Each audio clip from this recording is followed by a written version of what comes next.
ઝઘડિયા તાલુકાના ડમલાઈ ગામે બિનઅધિકૃત રીતે ખનીજ ખનન થતા ભરૂચના સાંસદ અને માજી ધારાસભ્યએ જનતા રેડ કરી। જનતા રેડમાં સાંસદ, માજી ધારાસભ્ય સાથે મોટી સંખ્યામાં સ્થાનિકો પણ જોડાયા હતા।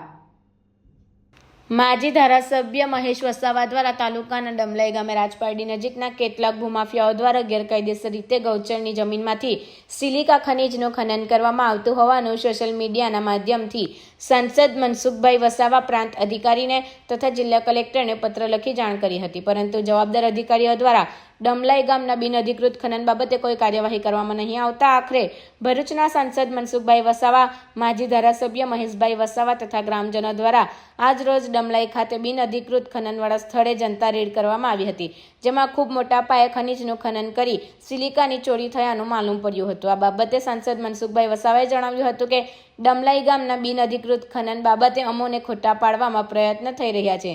સાંસદે સીધો આક્ષેપ ઝઘડિયા મામલતદાર, તાલુકા વિકાસ અધિકારી, પ્રાંત અધિકારી, સ્થાનિક પોલીસ અને ખાણ ખનીજ વિભાગની મિલીભગતના કારણે બિનઅધિકૃત ખનન થઈ રહ્યું હોવાના આક્ષેપ કર્યા હતા। તેમણે જણાવ્યું હતું કે અમો આદિવાસીઓના હક અને અધિકાર માટે લડી રહ્યા છીએ।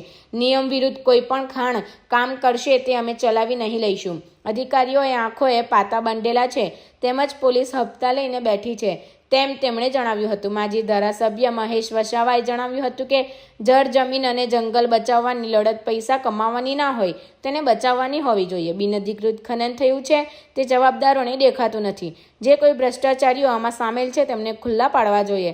મામલતદાર, પ્રાંત અધિકારી, ખાણ ખનીજ વિભાગ અને પોલીસ ભૂમાફિયાઓના હાથે ફૂટી ગયા છે તેવો આક્ષેપ કર્યો હતો।